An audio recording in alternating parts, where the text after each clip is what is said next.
Buenas noches, hermanos, que la paz del Señor sea con cada uno de ustedes. Vamos a continuar con esta muy interesante, importante enseñanza, la cual ha sido muy manipulada por todos.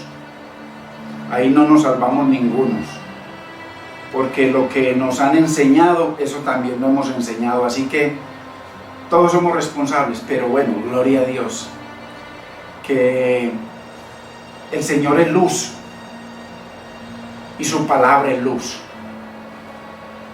y su palabra es verdad, y es a través de la verdad que estamos estudiando este pasaje y lo que el Señor nos quiere enseñar y lo que vamos a entender a través de la historia, que es muy importante. Lo que estamos haciendo con este pasaje es haciéndole una exégesis, como una investigación profunda. Es como cuando a uno le hacen una auditoría, que eso le escudriñan todo, absolutamente todo.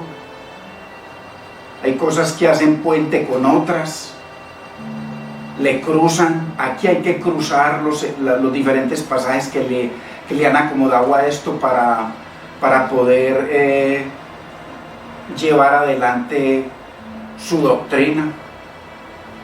Entonces, qué bendición, hermanos, me alegra que podamos seguir compartiendo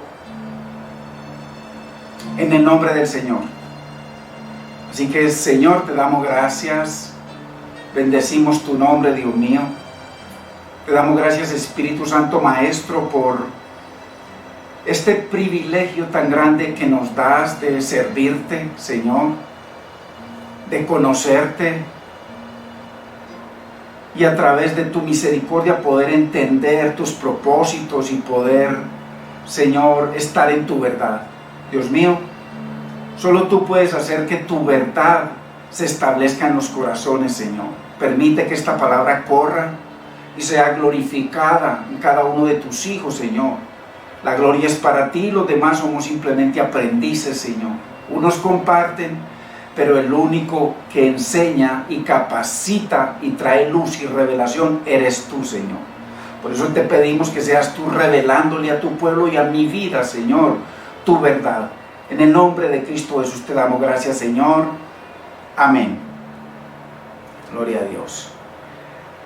Y vamos a leer en el libro de Segunda de Tesalonicenses, capítulo 2, verso 1. En el nombre del Padre, de nuestro amado Señor y Salvador Jesucristo y de su Santo Espíritu.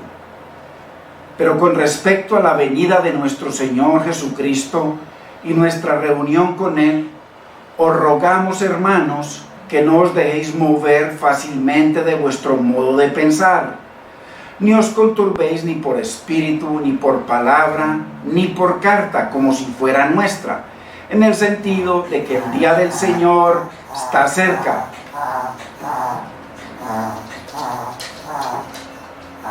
Nadie os engañe en ninguna manera, porque no vendrá sin que antes venga la apostasía y se manifieste el hombre de pecado, el hijo de perdición, el cual se opone y se levanta contra todo lo que se llama Dios o es objeto de culto, tanto que se sienta en el templo de Dios como Dios, haciéndose pasar por Dios.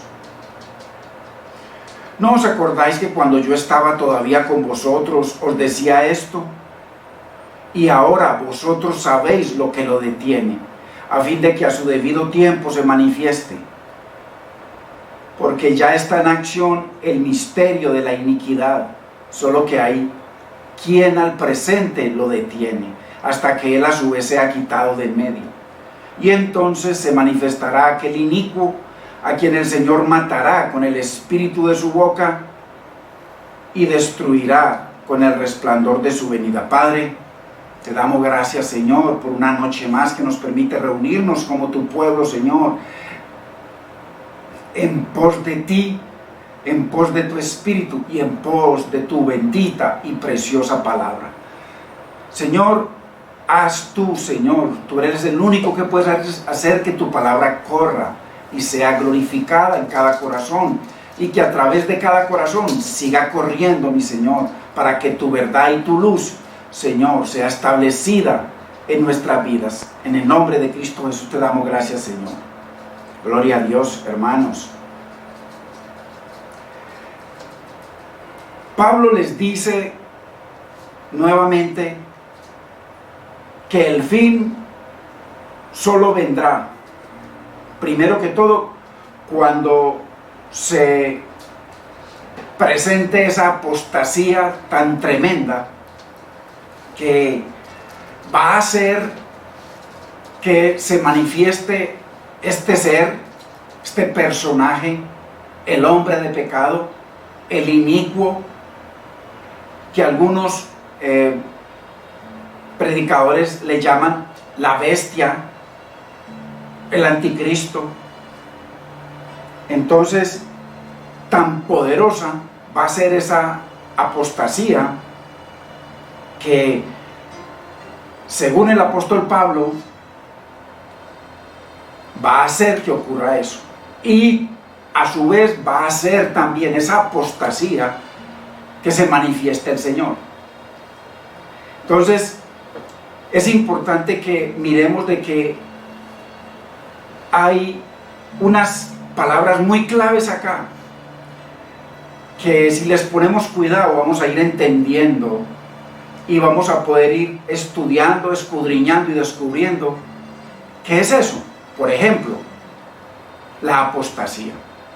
No es cualquier apostasía, es una apostasía muy especial. Es como cuando el Señor dice de que hay un pecado de muerte, que no todos los pecados son de muerte, pero hay un pecado de muerte. Entonces es algo muy especial. De muerte quiere decir que no tiene perdón. Entonces es algo muy especial. Así es esta apostasía. Porque si fuera cualquier apostasía ya se hubiese manifestado. Fácil. Ha habido mucha apostasía, mucha maldad terrible. Es como cuando el Señor habla en Mateo 24 de que habrá una tribulación tal que Él dice, no la ha habido desde la creación, ni la habrá. Entonces mire que el Señor saca de entrada, que eso es lo que nosotros tenemos que aprender a mirar y sacarle a la palabra esa revelación. Está revelada, hay que sacarla, pero para sacarla hay que, primero que todo, vivir en comunión con el Señor, vivir en la voluntad del Señor, porque su palabra es santa, porque Él es santo. Entonces, y por supuesto escudriñar la palabra, escudriñar, meditar mucho en la palabra. Y entonces dice, esta palabra apostasía es tan especial que yo la comparo con esa gran tribulación, que dice el Señor que no la ha habido desde antes de la fundación del mundo. Hermano, usted puede entender eso, podemos entender eso, que esa gran tribulación de la que habla el Señor no la ha habido desde la fundación del mundo. Le hace Mateo 24, del 15 en adelante, y dice, no la ha habido, pero le pone un límite, hasta ahora. Y de ahí dice, y no la habrá jamás. O sea, deja afuera el pasado y deja afuera el futuro. No la habrá jamás. O sea, que quitó el futuro y quitó el pasado. Que el Señor nos ayude a entender. Entonces, de esa apostasía, o sea, significa que hay una única, especial, la más especial que ha existido en la humanidad desde la creación, una sola gran tribulación. Porque ojo, que qué tribulación más grande, hermanos, que Noé. De todos los millones de personas que había y de todos los animales que había en el planeta Tierra, solamente quedó una pareja de cada especie. Y de la humanidad únicamente 8 personas quedaron. El resto, todos murieron. Entonces, si dice el Señor que una tribulación que va a ser mal, que eso no es nada al lado de la gran tribulación. Y en el futuro podemos ver los millones, casi 61, 71 millones de personas que murieron en 4 años en la Segunda Guerra Mundial. Y el Señor dice que no, que eso es futuro, que el futuro no. Entonces, hermanos, si usted por favor lea Mateo 24, dice el Señor que iba a ser una gran tribulación y Él se para en el centro, dice que no la ha habido ni la habrá. O sea, el futuro lo saca, no existe. Entonces, ¿dónde está esa gran tribulación? Eso es lo que vamos a encontrar. La Biblia lo tiene claro, hermano, como el cristal, para usted y para mí. Entonces, tremendo, así de terrible es esa apostasía. Así es única. Así como esa gran tribulación es única, hermanos. Entonces es muy importante que el Señor nos ayude a entender y a encontrarla. Muy importante. Mire, ya vamos en la 11ª enseñanza de los fundamentos para poder entender el libro de Apocalipsis. Este es uno de los fundamentos. ¿Por qué? Porque a través de la historia se le ha atribuido el anticristo a Apocalipsis. Pero usted va a ver dónde ubica la Biblia al anticristo. Pero lo importante, si usted y yo queremos revelación, queremos que las cosas reveladas, dice que las cosas reveladas de Deuteronomio, creo que es 29, que las cosas reveladas, las cosas secretas pertenecen a Dios, pero las reveladas a nosotros, a sus hijos. Entonces, para que esas palabras reveladas nos vengan a nuestras vidas y traiga luz, hermanos, necesitamos meditar en la palabra y necesitamos estudiar todo esto para que sea la Biblia interpretando la Biblia. ¿Aquí qué estamos haciendo? Permitiendo que la palabra del Señor interprete la palabra del Señor. Entonces, estamos en los fundamentos. Esta es la 11ª enseñanza. Simplemente yo le digo, estamos en el anticristo. Véase la primera, véase de la 1 a la 7, que en esas no las compartí yo así, sino que las compartí a través del computador. Entonces, simplemente pasando las letras, en fin. Pero ya las voy a pasar todas así, directo, porque no teníamos cómo. Entonces, porque es necesario que usted entienda la 1 para poder llegar a las 2.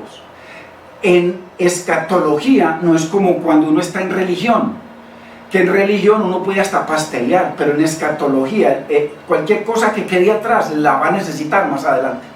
Uno no puede pasar del kinder al grado 5. Y esto que es lo más complicado que existe. Por ejemplo, esto del hombre de pecado es una de las doctrinas más complicadas que hay. Agustino, que era un hombre sabio, tremendo, uno de los padres de la fe, decía sobre el hombre de pecado que él no se atrevía a mencionar esto porque no entendía, un sabio de esos. Entonces, mire que aquí venimos usted y yo, pero si usted va a la enseñanza número 1, va a ver de que hay cosas que se necesitan para entender esto. Y la 2, y la 3, y la 4, la 5, la 6 y la 7. Entonces ya vamos en la 11. Y vamos avanzando para poder llegar más adelante a la base de esa gran cima, el monte Everest, que es el libro de Apocalipsis. Ese es el monte Everest. Ese es un libro que también se ha interpretado miles o cientos de miles de veces y muy diferentes cada una. Entonces, pero Dios solamente tiene una revelación. No existen dos verdades, hay una sola verdad, que es la verdad del Señor. Entonces, muy importante, hermanos, que necesitamos cada una de las enseñanzas. Ahí están en Escuela Bíblica. Entonces, y está en los otros canales. Los vamos a juntar ahí para que tengamos los enlaces y usted pueda verlos, pero es para estudiarlos ahí. Lo que yo me he gastado muchas cientos de horas, si no miles, estudiando hace años, muchas horas diarias. Esa es mi vida, y esa es mi pasión, y esa es mi alegría y mi gozo. Gloria a Dios que mi esposa ha entendido eso y me ha apoyado siempre, que requiere sacrificios, muchos sacrificios. Entonces, usted viene y lo recibe en una horita y media. Entonces es muy importante que lo recibamos con amor. Entonces, aquí Pablo les dice que es necesario, antes de que se manifieste el Señor, porque ¿cuál era la idea? Y lo que profetizaban en ese momento, Pablo lo acaba de decir, que el Señor ya había venido, que estaba ahí, unos que ya había venido y otro que estaba ahí a la puerta. Entonces, él dice, primero, un orden, primero se tiene que manifestar la apostasía, pero vuelvo y repito, hermano y hermana, no la apostasía. O sea, no una apostasía, sino la apostasía, la determinada, señalada por el Señor, única, especial, así como la gran tribulación, especial. Entonces, esa apostasía, no cualquier apostasía, porque hoy en día se la atribuimos a muchas cosas que están, hemos dicho, la iglesia se mueve por los periódicos y por las noticias. Entonces, no, lo importante es que nos volvamos bíblicos. Si no hemos sido bíblicos, gloria a Dios, volvámonos bíblicos, comencemos. Y segundo, entonces, la apostasía es tan grande, es tan especial, es tan única, que obliga, hace que aparezca ese hombre de maldad. Oh, hombre, no diablo, hombre de maldad. Hoy vamos a entender algunas cosas interesantes. Y entonces esa aparición del hombre de maldad, que va a cometer graves cosas contra Dios, contra los propósitos de Dios, contra los planes de Dios, contra el templo de Dios, contra todo lo que tenga que ver con Dios, hace que se aparezca el Señor y lo acabe. Entonces, muy importante, hermanos, en esto no podemos correr, porque yo quiero que usted y yo entendamos lo que el Señor nos quiere enseñar. Así que Pablo nos da una secuencia de eventos para que ocurra esto: la aparición del hombre de pecado, o llamado el anticristo, o la bestia, o el inicuo, y la aparición del Señor. Entonces aquí hay varios conceptos, así como les acabo de explicar de esta apostasía especial. Hay otros conceptos muy especiales que los vamos a ir desarrollando y escudriñando, haciéndoles hermanos, una auditoría, lo que se llama exégesis, ir hasta el fondo, para ver qué hay cubierto para que salga a la luz. Entonces, la palabra del Señor está revelada. ¿Cuál es el problema que usted y yo tenemos? Que nuestra mente ya ha venido siendo programada por muchos años de religión. Entonces, para usted y para mí nos hablan alguna cosa de estas, y eso es un choque muy tremendo. ¿Por qué? Porque usted y yo, cuando miramos la Biblia, queremos que la Biblia se adapte a lo que usted y yo ya creemos. Por ejemplo, los testigos de Jehová, nunca espere que cuando él se acerca a la Biblia vea a Cristo como Dios, porque ya él viene programado. Igual nosotros venimos programados de que el anticristo va a ser tal persona, tal presidente, que va a salir, que va a ser homosexual. Bueno, tantas cosas que se dicen, que ya nuestra mente escucha cosas por la palabra, y la mente lo engaña a usted y me engaña a mí. Entonces, por eso es tan importante que sea el Señor ayudándonos, y que sea el Espíritu Santo guiándonos para luchar contra nosotros mismos. Entonces, hay varias cosas que necesitamos entender, así como les acabo de explicar lo que es esa apostasía, que es muy especial, la más especial del mundo, así como la gran tribulación. Muy importante. Entonces, antier comenzamos a ver que existen varias ideas sobre quién puede ser o qué puede ser este hombre de pecado, o lo que lo represente. Vimos primero que algunos de los padres de la fe creyeron que en su momento, por la maldad que había, por el poder que tenía la Roma imperial tenía un poder en toda la tierra, era la máxima autoridad en la tierra.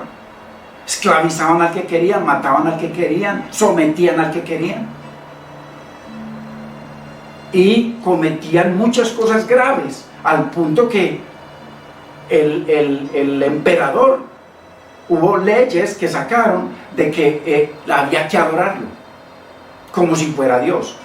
Entonces que se sienta, o sea, se hace como Dios y se sienta en el templo de Dios.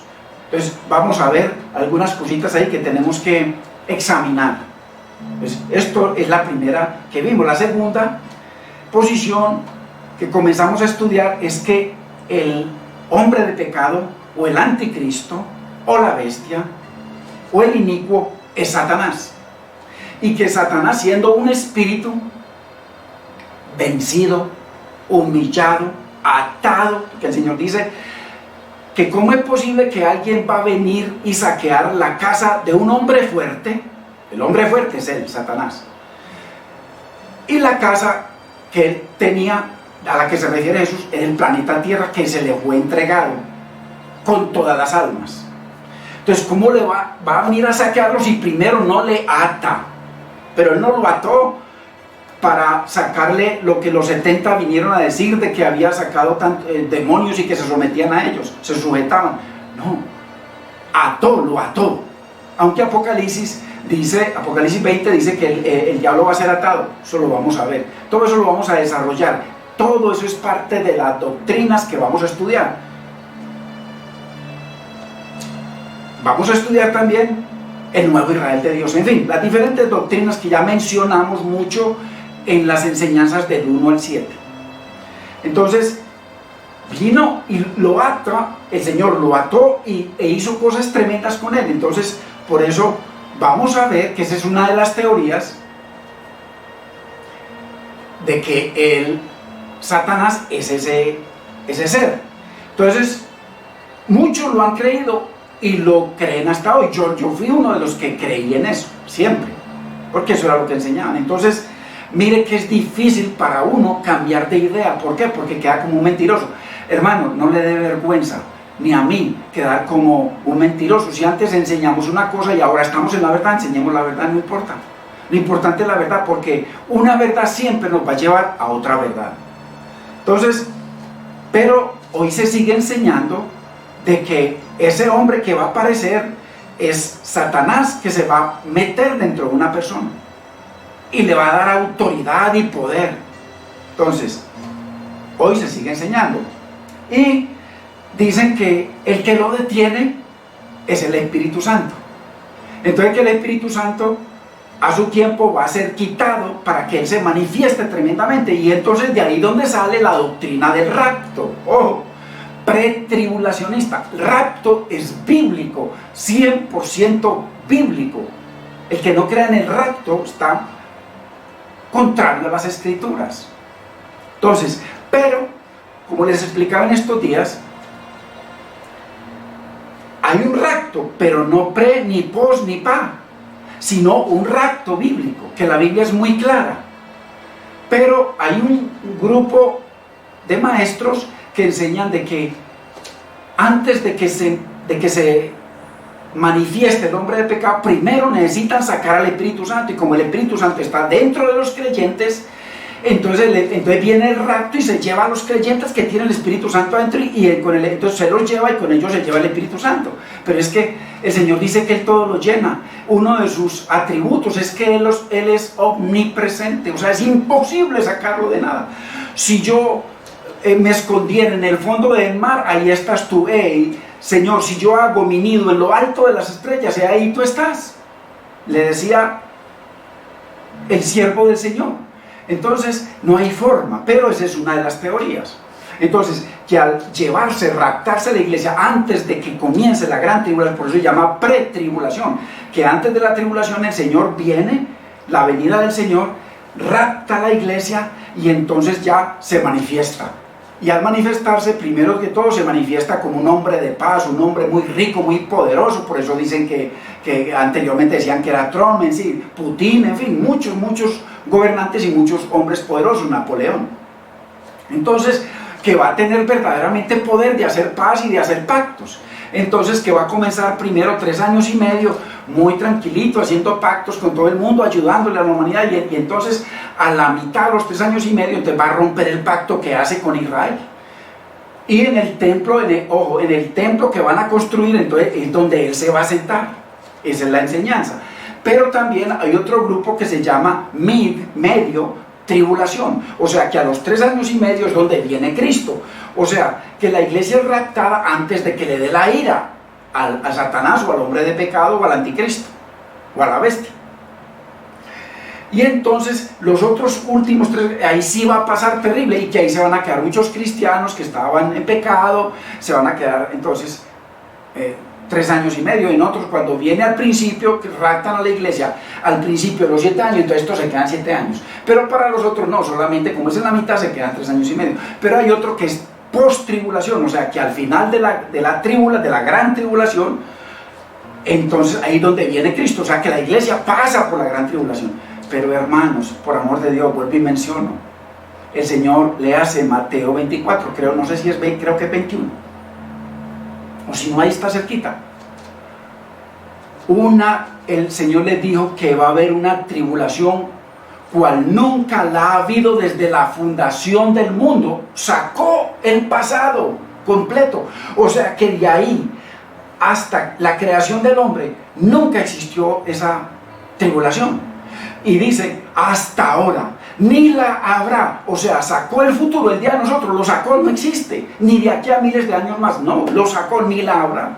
Muy importante, hermanos, porque la Biblia lo va a enseñar como para niños, o sea, para niños creyentes, que estamos aprendiendo y que queremos aprender.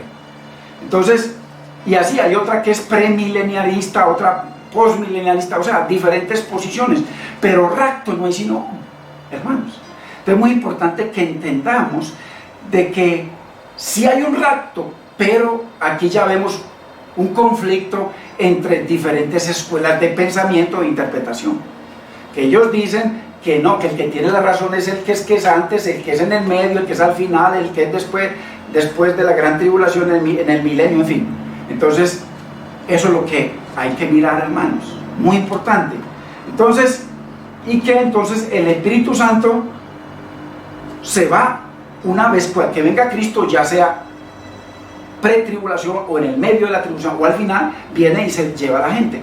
Entonces, hermanos, esas son cosas que no están en la Biblia, pero se siguen enseñando al día de hoy. Entonces, pero la idea de que Satanás es el hombre de pecado tiene muchos conflictos, ya le acabo de mencionar varios, muy grandes, le acabo de mencionar, pero vamos a seguir mencionando otros conflictos que tiene de que él sea el poderoso, ojo, el poderoso, que va a hacer que todo eso suceda. Más sin embargo, entonces para eso enseñan de que se va a meter en una persona, porque como habla de hombre de pecado, entonces para poder ajustar las teorías de ellos, viene entonces que Satanás viene y se mete en una persona, en un poderoso. Entonces tiene muchos conflictos esto de que sea Satanás. Pues esta es la otra teoría, pero hay gente que la cree, hay gente que no la cree, hay gente que de pronto todavía cree la primera que enseñamos. Entonces, y todos esos obstáculos tienen que ver con los propósitos que tenía Jesucristo para venir a la tierra, y un triple ministerio que él tenía, de lo cual no voy a profundizar hoy, pero venía con un triple ministerio que coincide con los 3 ministerios que tenía el rey David, porque él viene de la simiente de David, él es el renuevo de David. Entonces, ¿qué es profeta, rey y sacerdote? Y entonces, pero eso lo presentan de una manera tan tremenda diferentes hombres de Dios. Por ejemplo, Moisés presenta al profeta. Dice en Deuteronomios 18:18 que el Señor les levantará profeta como yo. O sea, acuérdese que el que no escuchaba a Moisés, Dios lo desechaba. El que se iba contra Moisés, Dios lo desechaba. Acuérdese de Caleb, de Coré, de On, todo ese grupo que se los tragó la tierra, a ellos y a sus familias, por irse en contra de Moisés. Entonces, imagínense de que Moisés profetizó de que el Señor en los tiempos postreros les levantará un profeta como yo, y dice, a él oiréis. El que no oiga a ese profeta será desarraigado de su pueblo. Entonces, esa amenaza que viene en el Nuevo Testamento, en Hechos capítulo 2, creo que es 23, ahí viene el siervo de Dios y les dice ese mismo versículo y se los trae a memoria. Y Esteban también trae a memoria eso. Entonces, de ese habló Moisés, pero de ese ministerio del profeta. Pero viene Jacob cuando está bendiciendo a sus hijos y cuando le tocó bendecir a Judá, entonces viene y le da esa gran profecía en la que dice que no será quitado el cetro, o sea, el reino, el poder, el gobierno a Israel hasta que viniera Silo. ¿Qué significa hasta qué, hermanos? ¿Hasta qué? Es el término, es donde se le pone punto final. Cuando se cumpla esa premisa, hasta que ya comienza y se cumple la segunda premisa, que es de que ellos estarían reinando y gobernando y sentados sobre el poder, sentados sobre el templo, sentados sobre las doctrinas, sentados sobre todo hasta que viniera Silo. Y entonces cuando se cumpliera esa promesa de que viniera Silo, entonces dice, a él se congregarán no Israel, sino todos los pueblos, que ese coincide con el ministerio que Dios le entregó a él de salvar a Judá, a Israel, al remanente y luz a las naciones. Entonces la palabra, hermano, me he encontrado yo que la palabra es una unidad perfecta, como si fuera una sola letra, una sola, así de perfecta es. Pero el problema es que nosotros, cuando no tenemos entendimiento, hay cosas que las acomodamos mal o que no entendemos, entonces creemos que la Biblia está equivocada. No, los equivocados somos nosotros. Entonces Jacob ya le da ese otro ministerio, son 3 ministerios. El primero, el de profeta, que era David, fue profeta. El segundo, de Silo, que él vendría como rey, o sea que ellos sostendrían el cetro y el trono, el gobierno y la autoridad hasta que viniera el nuevo rey, Silo.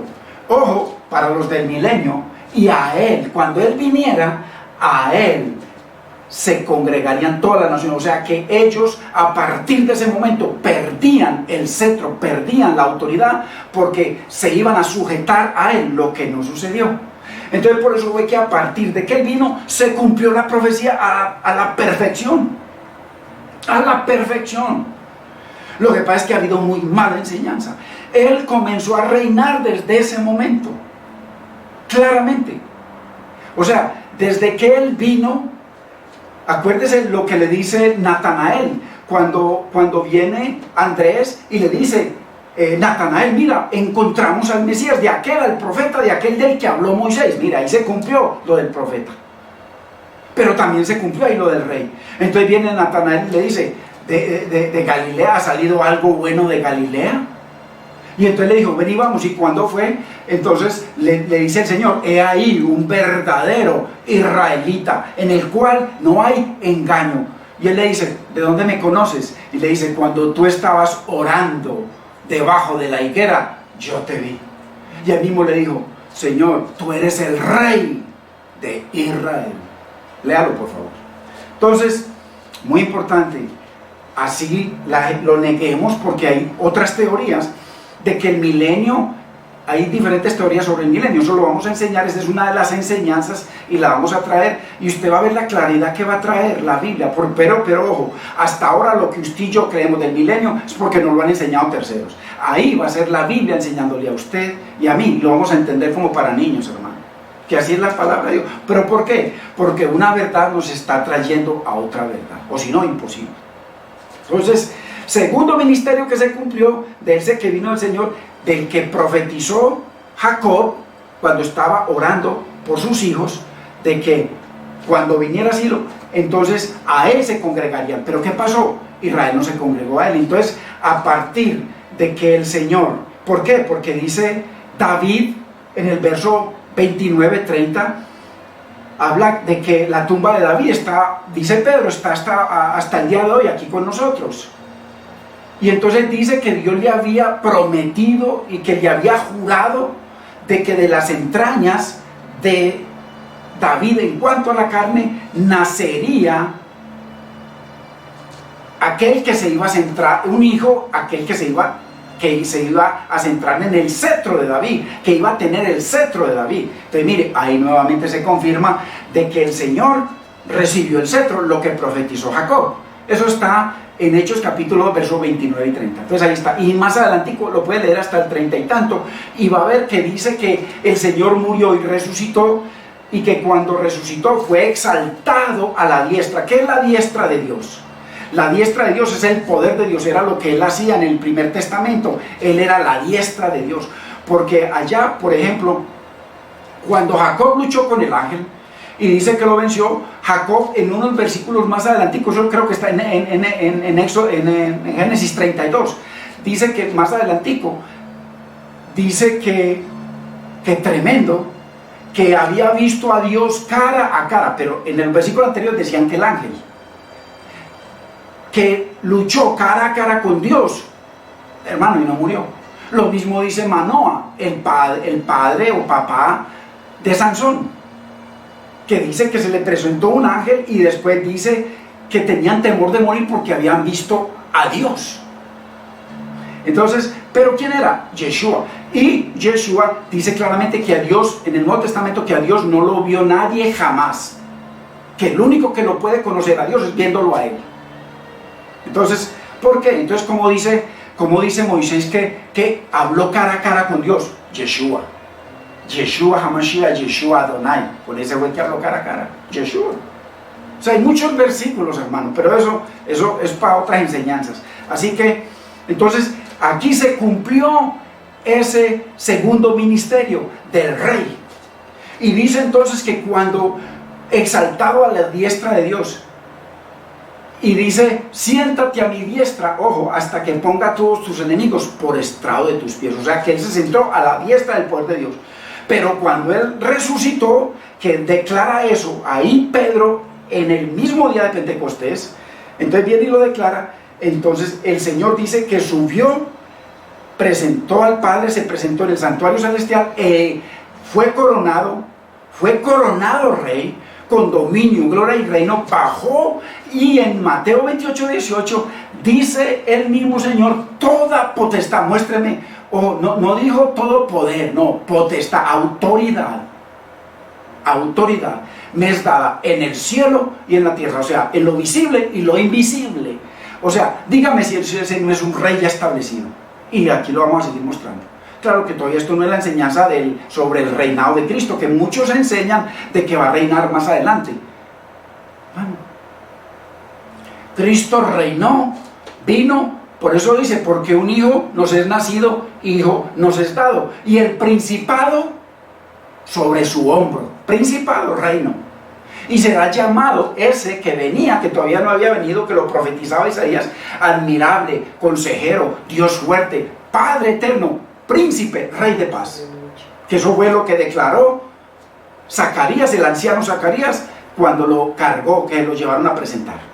Entonces, por todos los lados, pero eso lo vamos a enseñar. Mientras tanto, podemos creer que el milenio es el futuro, o que es ahora, en fin, no importa. Lo importante es lo que nos enseña la Biblia. Entonces ahí se cumplió a plenitud el segundo ministerio profetizado por Jacob. Entonces el primer ministerio profetizado con un poder tan grande que profetizó un profeta mayor, un profeta como yo. Pero por supuesto que la Biblia dice en Hebreos de que Moisés fue fiel en la casa de Dios, pero más grande que ese es el dueño de la casa, y el dueño de la casa es Cristo. Entonces, claramente la Biblia enseña que fue más grande profeta y más grande todo Jesucristo que Moisés. Entonces, Moisés profetizó sobre el profeta, Jacob profetizó sobre el rey. E Isaías profetizó sobre el siervo Israel. Muy importante. El siervo Israel. Así lo llamó. Mi siervo. Oh Israel. Entonces, muy importante. Esos tres varones de Dios profetizaron los tres ministerios. Entonces, esos obstáculos que tiene Satanás para ser el hombre de pecado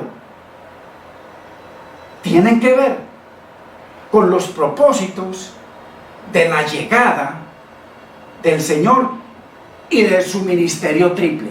Miren qué ministerios tan tremendos. El Israel que venía como siervo de Dios a salvar, a libertar la humanidad. Por eso primero tenía que venir a atar al dueño de la humanidad, como le dijo en el desierto: todos estos reinos me son dados y al que quiero los doy, póstrate ante mí, yo te los doy todos. ¿Por qué? Porque los tenía. Pero dice que cómo es posible que uno que está en esa autoridad y en ese poder tan grande, para poderle quitar el botín que venía el Señor a quitarle, él venía con ese programa, primero no le ata. Lo tuvo que atar. Por eso es que cuando usted sale a predicar, la gente se convierte. Pero la gente decide. Primero, no tenían poder de decisión, porque mientras no estaba el Espíritu Santo convenciendo, imposible. Imposible. Por eso es que ya las naciones, simplemente la mies es mucha, simplemente que somos perezosos o no nos importan. Pero hoy hay libertad en el planeta Tierra. Y el poder del enemigo, vamos a ver qué tan poderoso es como para manifestarse como el hombre de pecado.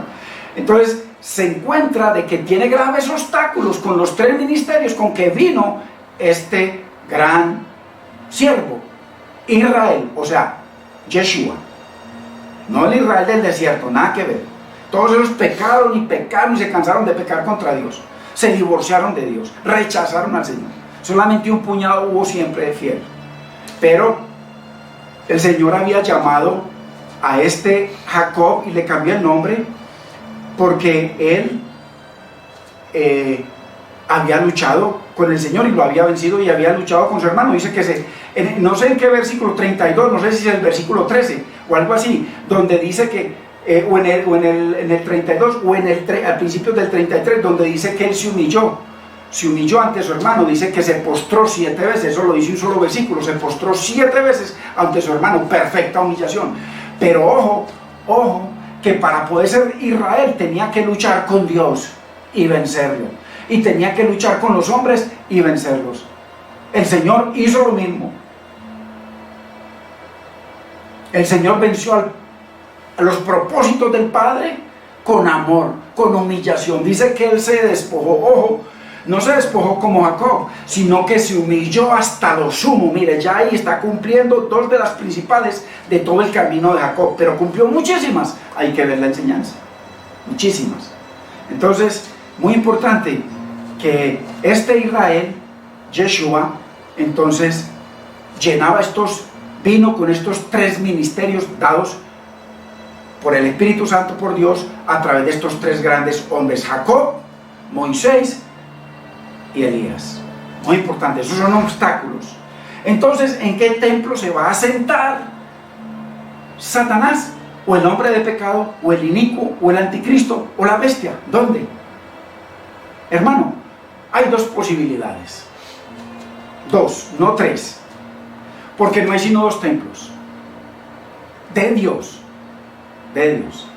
Hoy nunca se va a poder construir un templo de Dios, jamás. Porque eso sería burlarse de lo que conquistó el Señor como rey, profeta y siervo sacerdote.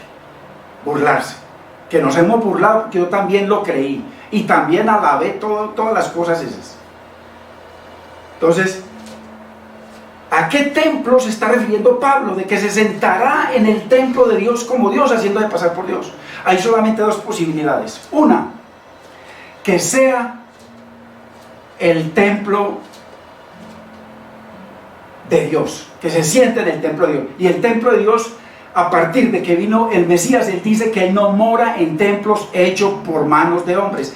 Y llamó a la iglesia, eso está en Efesios 2, eso está claramente en 1 Corintios 3, en 1 Corintios 6, que nosotros somos el templo del Dios vivo. Entonces, solamente hay dos posibilidades: que se siente en un templo espiritual o un templo material, no hay terceras. Mire que aquí, esto se cae por su propio peso solo. Entonces, ya vimos de que esa apostasía tiene el tamaño de la gran tribulación. Es especial, única. No existe ni existirá otra apostasía igual a esa. Tampoco existe ni existirá otra gran tribulación igual a esa. Pero aquí estamos hablando también de que hay una encrucijada, porque solamente hay dos templos. El uno que es de Dios, que es espiritual. Le hace Gálatas capítulo 4, verso 21 en adelante, para que vea que hay una Jerusalén terrenal que el Señor llamó Babilonia. Por eso le dijo a la mujer samaritana que ya nunca más se iba a adorar allá. Uy, hermano, ojalá que estemos entendiendo. Porque si usted sigue orando y es que compostaba hacia el oriente para orar por Jerusalén, eso es grave contra el Señor y lo que Él conquistó. Como Silo, como Israel, el verdadero y nuevo Israel de Dios, el eterno. Y como el profeta que profetizó Moisés, muy grave. Por eso es que estos son características que nos permiten sopesar al hombre de pecado, que es Satanás, en esta otra teoría, porque estamos viendo dos teorías. Entonces, ¿en qué templo se va a sentar? En la iglesia del Señor. Vamos a ver algunos versículos, a ver si Él se puede sentar en la iglesia del Señor. Ojo, porque la iglesia del Señor, Dios le dio todo poder, toda autoridad a la iglesia del Señor. Todo, poder y autoridad. Pero cuando estamos conectados a la fuente de poder, cuando usted y yo estamos conectados al Espíritu, siendo dirigidos por el Espíritu, siendo gobernados por el Espíritu, andando en el Espíritu, en la voluntad de Dios, en su palabra, entonces inamovibles, y ya lo vamos a ver por la palabra. Entonces, ¿en qué templo se va a sentar? En nosotros, para que sea para ahora o más tarde, o uno hace 2000 años, porque no hay otro templo en el futuro que sea de Dios. Lo que construyan los hombres no es de Dios. Además que el Señor ya construyó 7 templos. No se escandalicen, yo se los muestro por la palabra en esa enseñanza. 7 templos construyó el Señor. ¿Qué templo es lo mismo que tabernáculos o santuarios o moradas de Dios? Todos están en la Biblia, verso por verso. Y hubo un templo, el más especial, el que Dios más amó de todos, el que Él más exaltó de todos, un templo al que Él dijo que lo iba a restaurar y reedificar, y que cuando se sentó el nuevo Sanedrín ya de Dios, o sea, el nuevo orden de Dios, con Jacob, el hermano del Señor, a la cabeza, en el libro de los Hechos, cuando se sentaron ellos, ya eran gente del Espíritu, un templo del Espíritu, un sacerdocio espiritual, eran ellos. Cuando Pedro había tenido una experiencia con un gentil, con Cornelio, entonces fueron a investigar a ver por qué se había ido para allá, y entonces ahí menciona a Pedro y profetiza del único templo que amó Dios de los 7. De los 7. Todos fueron, o sea, fueron 6 construidos con manos de hombre. 6. Entonces Él exalta uno de esos. Muy importante. Eso va a ser una enseñanza muy profunda y muy reveladora. Imagínense, para hablar del templo van a ser por lo menos unas 30 enseñanzas, por lo menos, solamente de eso. Entonces, ¿por qué? Porque vamos a ir a muchos versículos para que haya claridad perfecta y absoluta de parte de la Biblia para usted y para mí. Entonces, ¿a qué templo se refiere? ¿A la iglesia o al otro? Escrituralmente es imposible que hoy Satanás se pueda sentar en el templo de Dios vivo. Imposible. La iglesia de Cristo. Redimida con su sangre, lavada con su sangre, limpiada por su palabra. Imposible.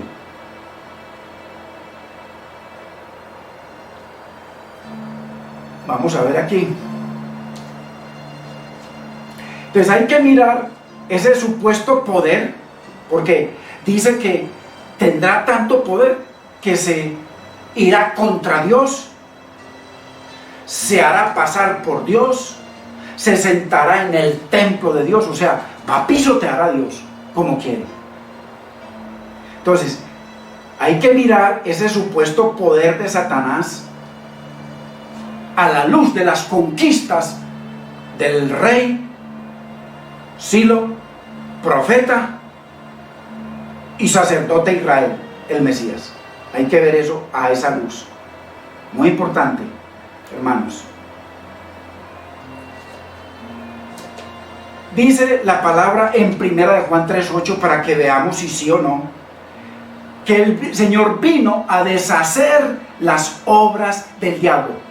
O sea, todo lo que él había hecho y esa simiente que él puso en el Edén, en nuestros primeros padres, y que se multiplicó en nosotros y a través de nosotros, nuestros hijos y nietos y todo eso, eternamente hasta que nos muramos y resucitemos.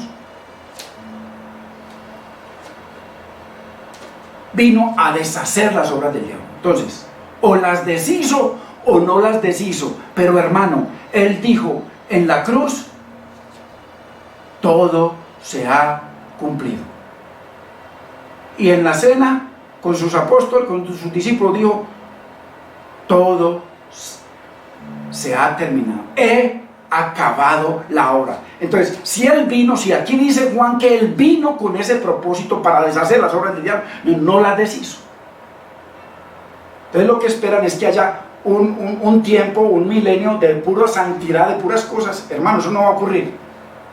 Porque en el mismo milenio van a haber borrachos, prostitutas, según lo que enseñan. Van a estar todos los asesinos, va a estar todo, y ahí va a estar Cristo con la iglesia, el Señor santificado y glorificado. Entonces, vino a deshacer las obras del diablo. Él dice que lo cumplió.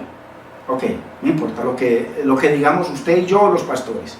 Él dice que lo cumplió y yo le creo 100%. En Lucas 19:10 dice que vino a buscar y salvar lo que se había perdido. Él dice que lo logró. Que lo logró.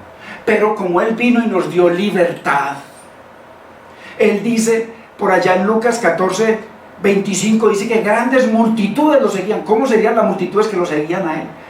Que dice que Pedro en una prédica fueron 3,000 y en otra 5,000. ¿Cómo serían las multitudes? Y dice que de un momento a otro dio la vuelta y les dijo, paren, el que quiera. ¿Sí ven? El que quiera venir en pos de mí. No lo que enseñan unos teólogos de que no, que son solamente que el Señor escogió unos salvos y ya, usted y yo, por mucho que predique, por mucho que haga el Señor, si no fui escogido, me va a condenar. Entonces, aquí dice que él vino a buscar y salvar lo que se había perdido. Entonces, lo que se había perdido solamente fueron unos escogidos. No, lo que se había perdido era la totalidad de la humanidad, hermanos. No unos escogidos. Mire, por todos los lados se ve la falsedad. La totalidad de la humanidad se va, y él vino a salvarlos, pero a darle chance, ¿quiere o no quiere? Cuando usted va y presenta la palabra, no hace como hacía anteriormente la iglesia romana, que iban con una espada y negabas esa fe y te convertían a nosotros, te matamos, y los torturaban y los mataban. Pero el que no quería pasar por la hoguera, simplemente confesaba lo que ellos querían y no lo mataban. Oh, qué gran apostasía esa tan tremenda de la iglesia papal. Entonces, esa es la que sigue, es la que vamos a estudiar enseguida. Entonces, vino a buscar y salvar lo que se había perdido. Pero no solamente vino a buscarlo y salvarlo, usted y yo somos parte de eso, usted y yo somos vinculados a un reino, usted y yo pertenecemos a un reino, y pertenecemos a un rey, Dios y Señor, pertenecemos. Y se ve la gloria de su poder, se ve la transformación, se ve la vida del Espíritu, se ve la obediencia, se ve el respaldo de Dios en su vida y en el mío y en de todo creyente que hemos nacido en el Señor y que estamos en la voluntad de Dios. Muy importante. Entonces hay que mirar ese supuesto poder de Satán a la luz de las conquistas de Jesús y de su triple ministerio. Ojo, Porque no, parece que es el Señor caído, como lo rezan por ahí. El Señor caído, pidámosle al Señor caído. ¿Caído?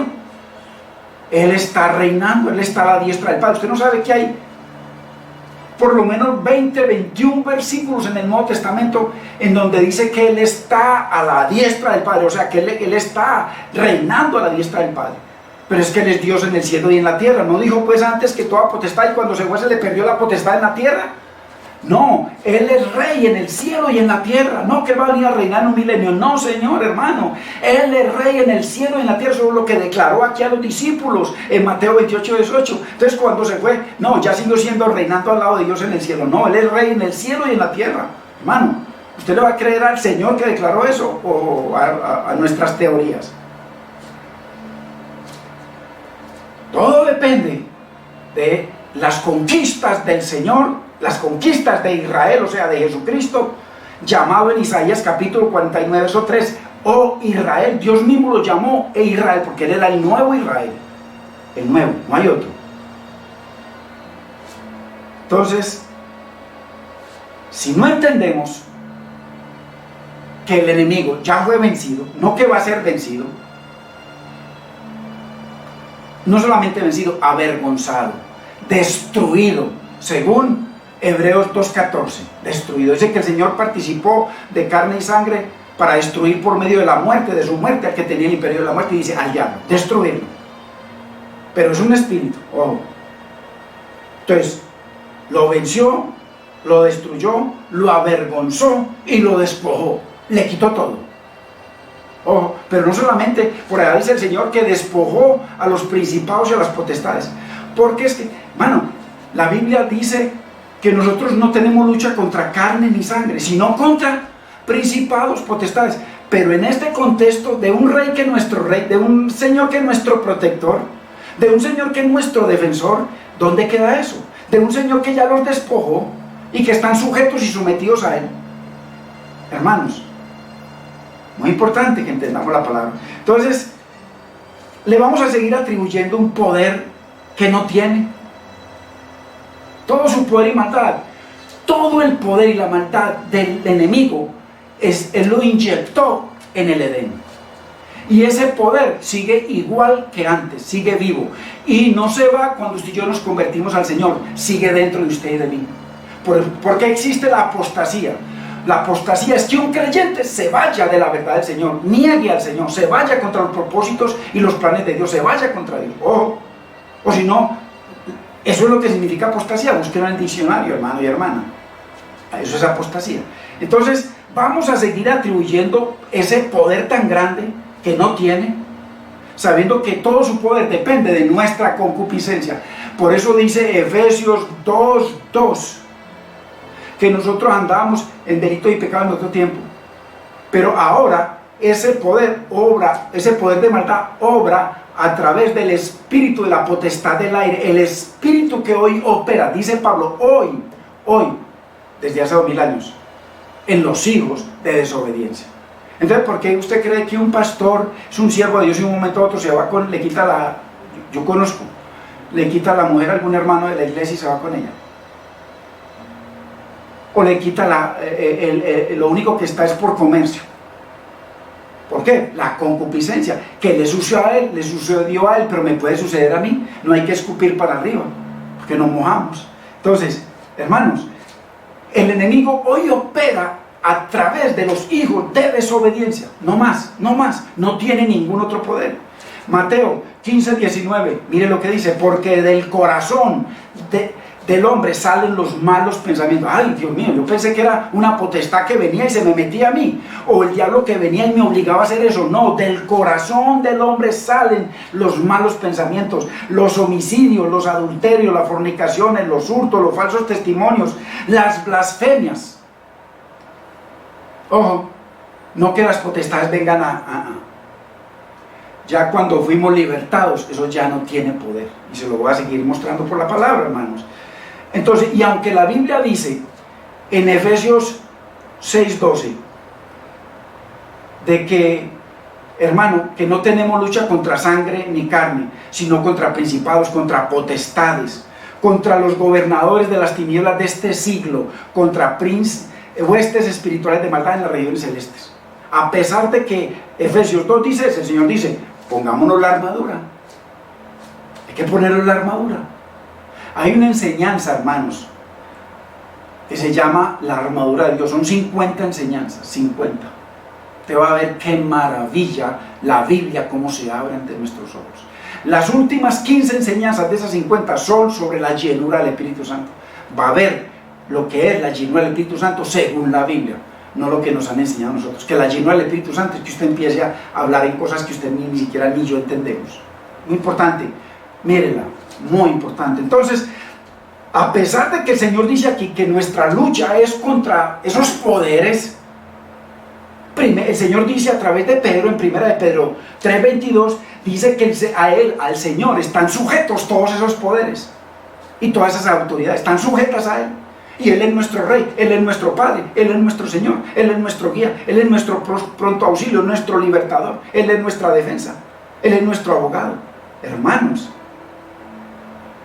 por eso dice Pablo en Romanos 8:38, por lo cual estoy seguro, mire, seguro total, de que ni la muerte, ni la vida, ni ángeles, ni principados, ni potestades, ni lo presente, ni lo porvenir, nos podrán separar, hermanos. ¿Por qué? Porque ya fue despojado, porque no tiene poder, porque todo obra es a través de nuestro propio pecado. Usted es el que decide jugársela a la mujer, usted es el que decide hacer trampa, usted es el que decide hacer lo que no le agrada a Dios. No culpemos a ningún diablo, porque esa teoría de que le echan toda la culpa al diablo, eso es antibíblico, hermanos. Pero eso hay iglesias que creen en eso y lo practican, pero la Biblia niega eso, ya lo estamos viendo y lo vamos a seguir viendo.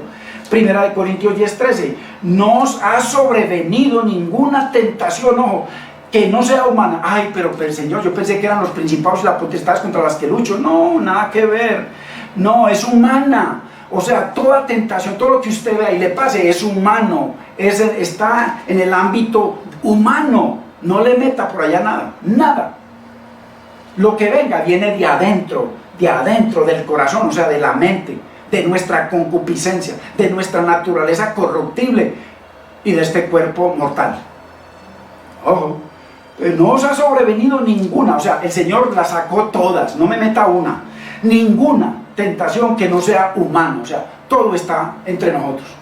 Yo decido no perdonarla, ella decide no perdonarme, yo decido hacer trampa, yo decido lo malo, yo decido olvidarme del Señor y dedicarme al trabajo, yo decido. Todo viene del corazón. Entonces, pero fiel es Dios, mire, a pesar de que es humana, o sea, que puede tener control, que uno puede tener control, pero fiel es Dios que no os dejará ser tentados más de lo que podáis resistir. Mire qué hermosura, por todos lados, tú y yo estamos en victoria, por todos los lados. Si no, quedará también juntamente con la tentación la salida, o sea, no tenemos disculpa. Siempre con toda tentación, Dios mismo nos da la salida. O sea que ahí no hay nada, ni principado, ni potestad, ni nada. Dice, para que podáis soportar, o sea, para que sigas avante, victorioso. Muy importante, hermanos. En Colosenses 1:13 dice que nos libró, ojo, no que nos va a libertar, nos libró, ya somos libres. Lo que hace que usted y yo venimos al Señor, a partir de ese momento somos libres, pero libres en donde vienen tentaciones que son humanas y que el Señor promete ayudarnos, pero nosotros decidimos si lo honramos o no. Dice que nos libró de la potestad, o sea, de que Él era nuestro dueño. Cuando el Señor vino, lo ató y le quitó el botín. Usted y yo somos parte de eso, de la potestad, o sea, nos libró de la potestad de las tinieblas. ¿Y a dónde nos trasladó? A una iglesia, a depender de un hombre. No, nos trasladó al reino de su Hijo amado, un reino de luz,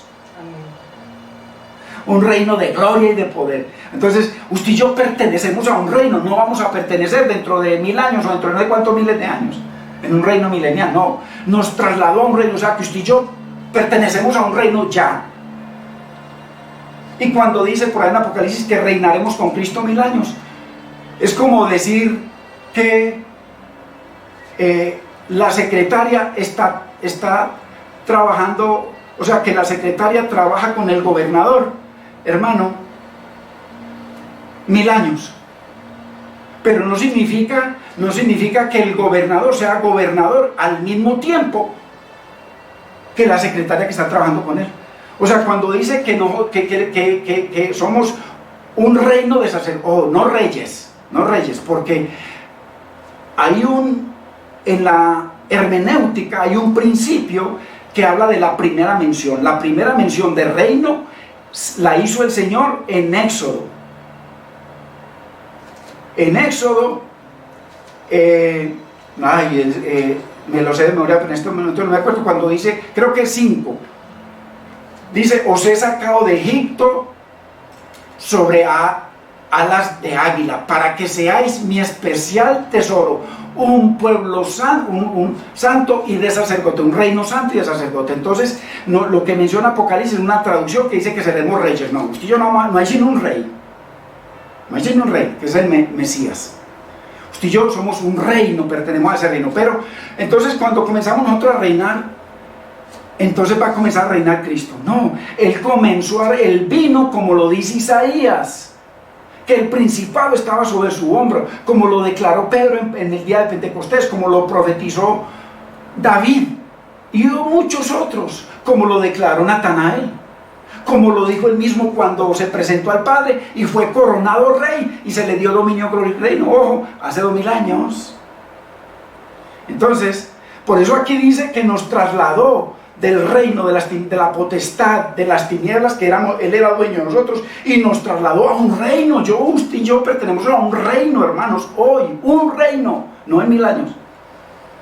Claro que estos son solo cositas de las que vamos a estudiar. Hermanos, eso es claro, es que la palabra es una unidad.